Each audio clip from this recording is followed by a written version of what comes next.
بسم اللہ الرحمن الرحیم نحمدہ و نصلی علی رسول الکریم۔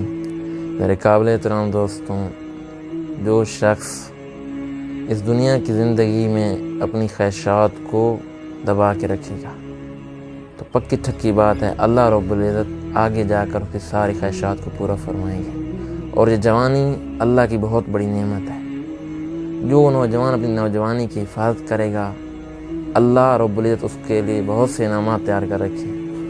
اور جوانی پکیزہ اس وقت ہوگی جب جو نوجوان اپنی نظر کی حفاظت کرے گا، یعنی نظر شیطان کے تیروں میں سے بہت بڑا زہر آلود تیر ہے۔ جب نظر پڑتی ہے تو آدمی کا ایمان لوٹ جاتا ہے، پکی ٹھکی بات ہے۔ نظر اٹھتے ہی آدمی کا ایمان لوٹ جاتا ہے۔ حدیث میں آتا ہے کہ ایک نوجوان یا کوئی آدمی جب اللہ کے لیے اپنی نظر کو جھکا لیتا ہے، سامنے عورت آ رہی ہے، لڑکی آ رہی ہے، وہ بھی گلی میں جا رہا ہے تو اپنی نظر کو جھکا لیتا ہے، اللہ رب العزت اس کی نظر جھکانے پر اتنا خوش ہوتے ہیں، فرشتوں پر بھی فخر فرماتے ہیں کہ دیکھو بھائی میرے بندے کی جوانی بھی تھی، خواہشات بھی اس کے ساتھ تھیں، پھر بھی اس نے میرے لیے نظر جھکا لی، تو اللہ رب العزت اس کے پچھلے سارے گناہ معاف فرما دیتے ہیں۔ حدیث کا یہ مفہوم ہے۔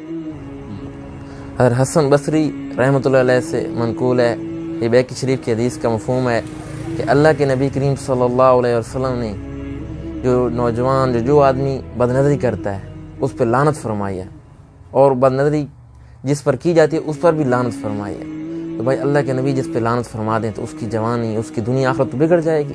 تو جوانی کی حفاظت کریں، ہماری جوانی پکیزہ ہو گئی تو سارے کام، ساری خواہشات بھی آگے پوری ہوگی، اللہ بھی راضی ہوگا، اللہ دنیا بھی بنائے گا اور آخرت بنائے گا۔ تو آج بھائی جوانیاں لٹ رہی ہیں نوجوانوں کی۔ ایک صحابی تھے حضرت عبداللہ بن حذیفہ رضی اللہ عنہ، تو رومی بادشاہ کے قید میں آ گئے، تو رومی بادشاہ نے جو تھا اس نے پیشکش کی کہ میں آپ کو اپنی بیٹی بھی دیتا ہوں اور آدھی سلطنت بھی دیتا ہوں، تو آپ دین اسلام کو چھوڑ دیں۔ تو حضرت حذیفہ بن عبداللہ رضی اللہ عنہ نے فرمایا کہ آپ ملک عرب بھی دے دیں، اپنا ملک روم بھی دے دیں، یعنی یہ ساری چیزیں دے دیں، میں محمد صلی اللہ علیہ وسلم کے دین کو پلک جھپکنے کے برابر بھی نہیں چھوڑوں گا۔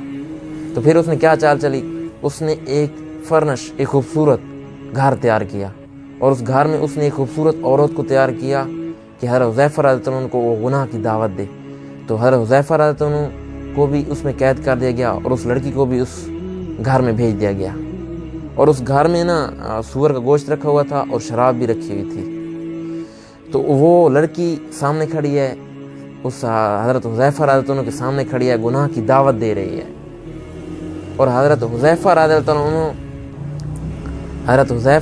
عنہ کے سامنے وہ لڑکی کھڑی ہے، وہ گناہ کی دعوت دے رہی ہے، اور حضرت حذیفہ رضی اللہ عنہ بیٹھے ہیں، اوپر دیکھ بھی نہیں رہے۔ تو 3 دن اور 3 راتیں گزر جاتی ہیں، نہ کچھ کھایا نہ پیا اور نظر بھی اوپر نہیں اٹھائی۔ تو وہ لڑکی حیران پریشان، وہ بول پڑی کہ تو انسان ہیں کہ پتھر ہیں، تو نے ایک بار بھی نظر اوپر نہیں اٹھائی، میں تجھے گناہ کی دعوت دے رہی ہوں، اور تو لوہا ہے یا کیا چیز ہے کہ تو نے کھانا بھی نہیں کھایا۔ تو حضرت حذیفہ رضی اللہ عنہ نے فرمایا کہ اب میری بھوک اس حال کو پہنچ چکی ہے کہ یہ سور کا گوشت بھی میرے لیے حلال ہو چکا ہے، اور یہ شراب بھی اب میں پی سکتا ہوں، لیکن مجھے اللہ کا ڈر مانا ہے، مجھے اپنے رب سے حیا ہے۔ تو وہ لڑکی پھر بادشاہ کے پاس گئی، بادشاہ کو یہ ساری بات بتائی، تو وہ لڑکی پھر کھانا بھی لے آئی، حذیفہ رضی اللہ عنہ کو دیا اور راستہ بھی بتایا اور آزاد کر دیا۔ یعنی صحابہ کی زندگی، صحابہ نے اپنی جوانیوں کی حفاظت کی۔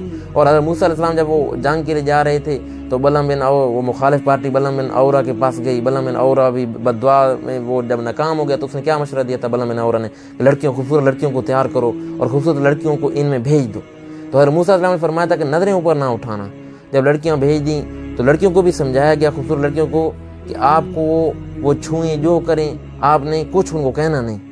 تو اس بنی اسرائیل میں سے حضرت موسیٰ علیہ السلام کی اس ساری قوم میں سے ایک نوجوان کی نظر اٹھی، ایک نوجوان کی نظر اٹھنے کی وجہ سے 70,000 بنی اسرائیلی مارے گئے، تو ان کی وبا پھیلی، اور اس لڑکی اور اس لڑکے کو بھی سولی پہ چڑھایا گیا۔ ان نظر اٹھنے کی اتنے نقصان ہیں ہمیں سمجھ بھی نہیں آ رہے۔ تو اپنی نظروں کی بھی حفاظت کریں۔ جو کچھ سنا اللہ تعالیٰ اس پر عمل کرنے کی توفیق عطا فرمائے، اس کو آگے پہنچانے کی توفیق عطا فرمائے۔